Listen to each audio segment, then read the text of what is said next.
অবশ্যই ticket syndicate আছে, এগুলো আমি মনে করি রেল কর্তৃপক্ষ এটা খুঁটিয়ে দেখা উচিত। এটা উপরের মহলের কারসাজি, যা আমার মনে হয়, যেহেতু আমি যখনই যাই তখনই দেখিতে অলরেডি আপনার হাউসফুল থাকে, কখনো খালি তো দেখি না।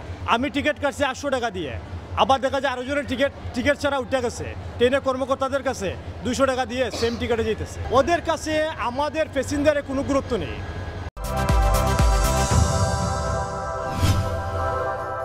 কেন লস হয় এটা বলতে পারবো না, তবে লস হওয়ার তো অবশ্যই একটা কারণ আছে, লজিক আছে। সেটা আমি মনে করি এটা যারা আছে ট্রেনে উদ্যোগের কর্মকর্তারা, তারা যদি এটা খুঁটিয়ে দেখে তাহলে অবশ্যই লসটা কেন হয় তারা বুঝতে পারবে। কারণ লস হওয়ার কোনো কারণ নাই, ট্রেনের যে পরিমাণ সিট থাকে তার চেয়ে অধিক পরিমাণ লোক যা। 100 সিট থাকে, কথার কথা 100 সিট থাকলে লোক 300 লোক যা ট্রেনে, ঠিক আছে। তো সেই ক্ষেত্রে লসের তো কোনো কারণই নাই। তারপরে দেখেন একটা টিকিটের দাম যদি থাকে নর্মালি 100 টাকা, এই টিকিটটা আমরা যদি ওই সামনে দিয়ে কাটতে হয় তাহলে টিকিটটার দাম পড়ে যায় 150 টাকা, তাহলে আরও 50 টাকা কোথায় যায়। তারপরে ওইখান থেকে টিকিট করলে, এখন ওই সামনেতে টিকিট করলে টিকিট পাওয়া যায়, অথচ যদি আমরা কাউন্টারে যা টিকিট করতে যাই টিকিট নাই, সিরিয়ালে দাঁড়ালে টিকিট নাই, এটা কেমন কথা। অথচ ওইখান থেকে টিকিট করলে পাওয়া যায়, এটা তো এক ধরনের দুর্নীতি। আমি তো মনে করি এখন এই মুহূর্তে ভাড়া বাড়ানো কোনো যৌক্তিকতা নাই, কেননা বাংলাদেশের মধ্যে মানুষ এমনি অনেক কষ্টে আছে, ভোগান্তিতে আছে। এখন এই ভাড়া মানুষের উপরে এটা অনেক জুলুম হয়ে যায়। ট্রেনে এই পরিমাণ যাত্রী উঠে যেটা বলার মতো না। এই যে আমরা এখানে দাঁড়ানো আছি, ওইখানে দাঁড়ানো যায় না, মানে সিট ফিল আপ হওয়ার পরে যে খালি জায়গাতে এরকম খালি জায়গা থাকে না, মানে গাড়টা লড়াবেন এই পরিমাণ জায়গা থাকে না, এই পরিমাণে যাত্রী যা, তারপর নাকি ভাড়া বৃদ্ধি করবে, এটার কোনো যৌক্তিকতা আমি খুঁজে পাই না। বারবারই শুনছি ট্রেনের নাকি অনেক টাকা লস, কোটি টাকা লস, কিন্তু কোটি টাকা কীভাবে লস হয় এটা সরকারি ভালো বলতে পারবে। ওইটাই আবার ওই যে অনলাইনের যে বিষয়টা আছে, অনলাইনে টিকিট করি আমরা, অনলাইনে টিকিটও দেখা গেছে 10 দিন আগে কাটতে হয়, ঠিক আছে। 10 দিনের মাসে আমরা 9 দিন আগে যদি কাটতে যান দেখেন টিকিট নেই, ফিল আপ। ওইটা আর কি, এত টিকিট 1 ঘন্টার ভিতরে বা কিছু সময়ের ভিতরে উধাও হয়ে যায়, ঠিক আছে। এটা আর কি, টিকিটগুলো অবশ্যই টিকিট সিন্ডিকেট আছে, এগুলো আমি মনে করি রেল কর্তৃপক্ষ এটা খুঁটিয়ে দেখা উচিত। হ্যাঁ, সময়ের একটা ব্যাপার আছে, রেলের যে সময়, যেমন মনে করেন চট্টলা, আজকের কথাই বলতেছি, অন্যদিন বাদ, চট্টলার কথাটাই বলি, এই যে টাইম দেওয়া রাখছে একটা 5:40-এর সময় সারার, সম্ভবত সারার সময়, অথচ এখন 3টার উপরে বাজে, অথচ কিন্তু সারার খবর নাই, ঠিক আছে। যেমন আমি এখন যাব উপকূল এক্সপ্রেসে, কিন্তু উপকূল এক্সপ্রেস প্ল্যাটফর্মে আসে নাই, ঠিক আছে। অথচ টাইম দিয়েছে 3:15 ছাড়বে, কিন্তু এখন কিন্তু প্ল্যাটফর্মে আসে নাই। এই ট্রেনটাও কবে যাবে এটা জানা নাই কারোই। এই যে একটা যাত্রী ভোগান্তি, হ্যাঁ, এই ভোগান্তিটা তো আমি মনে করি রেল কর্তৃপক্ষের যে কর্মকর্তারা আছে এটা তারা খতিয়ে দেখা উচিত।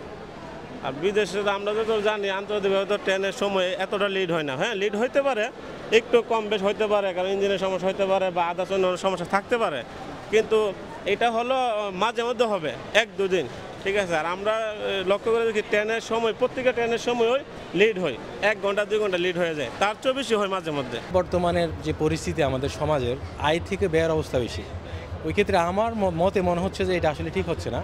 কারণ সব কিছু সহকারে তো আসলে মানুষ যারা মধ্যবিত্ত চলার মতো অবস্থা থাকতেছে না। আর ট্রেনের যে বর্তমান অবস্থা, সময়ের সাথে তো ওরা কখনোই ওদের কমিটমেন্ট রক্ষা করে না। যেমন আজকের বিষয়টাও, যেখানে 3:10-এর জায়গায় এখনও কোনো আমরা ট্রেন দেখতেছি না। তো এই ক্ষেত্রে আসলে কর্তৃপক্ষ কী করতেছে সেটা আমাদের আসলে জানা নেই। আমরা আপনার ঢাকা থেকে নোয়াখালীর উদ্দেশ্যে যাব আপনার উপকূল এক্সপ্রেস, কিন্তু এখনও তো ট্রেনের কোনো দেখা নেই, এই হলো অবস্থা। আমি তো আসলে অনলাইন থেকে টিকিট নিলাম, এখানে ছাড়ার কথা ছিল 3:10-এ আপনার যাওয়ার কথা, কিন্তু এখন পর্যন্ত ট্রেন আমরা প্ল্যাটফর্মে দেখতেছি না। Already 3:15 already over. আসলে আমি এত রেগুলার চলি না, তারপরে মাঝে মাঝে যখন যাই সেম সমস্যা। আমি তার আগের বারও গেলাম, একই সমস্যার সম্মুখীন হইতে হয়েছে, এখনও সেম অবস্থা। আচ্ছা, এই যে 71 সালের পর থেকে এখন পর্যন্ত কি কখনো আসলে ট্রেনে লাভ দেখাইতে পারছে এরকম দেখছেন কিনা? আর ট্রেন কি কখনো আসলে খালি যায়? আসলে এই ট্রেন আমরা যতটুকু দেখি আপনার এত খালি তো দেখি না, যায় না। কিন্তু ওই ক্ষেত্রে লাভ তো সরকার দেখতেছে না, কেন দেখতেছে না তারা উপরের মহল তারাই জানে, কিন্তু আমরা তো এই সম্পর্কে আসলে ভালো এখনও খোঁজখবর নিয়ে জানি না। কিন্তু লাভ দেখায় না, সেটা আমরা নিউজে দেখি আর কি, আর তো বাকিটা তা জানি না। আসলে এটা উপরের মহলের কারসাজি, যা আমার মনে হয়, যেহেতু আমি যখনই যাই তখনই দেখিতে অলরেডি আপনার হাউসফুল থাকে, কখনো খালি তো দেখি না। এখন এই ক্ষেত্রে ওনারা কোন কারণে লস দেখাচ্ছে সেটা তো আসলে আমার দেখার বিষয় নয়, যারা আছে উপরের মহল ওরা এটা দেখবে। আমি যাত্রী হিসেবে মনে করতেছি না, এটা লস হওয়ার কথা না।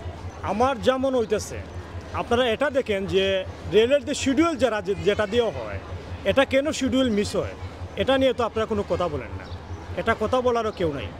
আপনারা এটা কথা বলেন, যেমন আমি বর্তমানে আছি সিলেটের ট্রেনের জন্য, সিলেটের ট্রেন 2:55 ওরা আবার শিডিউল দিছে যে 6টার সময়, এই 3 ঘন্টা ওরা মানুষে কী করবে? কেন ভাড়াটা আপনারা বাদ দিয়ে দেন, এটা কেন? এটা নিয়ে আপনারা কথা বলবেন না? টিকিট কাটছেন তখন কয়টায় ছিল? 2:55 এই যে আমার কাছে টিকিট আছে 2:55 ট্রেনে, বর্তমানে আছে 5টা 5 কেন? এই যে আমাদেরকে যাত্রীদেরকে বিভ্রান্তি করা, এটা কথা বলার কি কেউ নেই? ট্রেনের মধ্যে কি ট্রেনের কর্মকর্তা কর্মচারীরা কি এত বড়ই হয়ে গেছে তাদেরকে কথা বলার মতো কোনো মানুষ নেই? আপনাকে এটা নিউজ ধরতে পারেন না? আপনার ভাড়া নিয়ে নিউজ না ধরে এটা ধরেন, আমরা যাত্রীরা যারা ভোগান্তিতে আছি সেটা আপনার তুলে ধরেন। ভাড়া নিয়েও তো আসলে মানুষ ভোগান্তির শিকার। ভাড়া কি হয়েছে? ভাড়া নিয়ে এই যে ভাড়া বৃদ্ধি করছে, হ্যাঁ, শুধু ভাড়া বৃদ্ধি করে নাই তো ভাই, ভাড়াটা বৃদ্ধি করছে। ট্রেনের মধ্যে যখন আপনি উঠবেন তখন আমি টিকিট কাটছি 800 টাকা দিয়ে, আবার দেখা যায় আরেকজনের টিকিট ছাড়া উঠে গেছে, ট্রেনের কর্মকর্তাদের কাছে 200 টাকা দিয়ে সেম টিকিটে যেতেছে। ট্রেনে খালি থাকে না, ট্রেনে ওভার মানুষ থাকে, কিন্তু ট্রেনের মধ্যে হয়েছে কি ট্রেনের টিকিট নেই।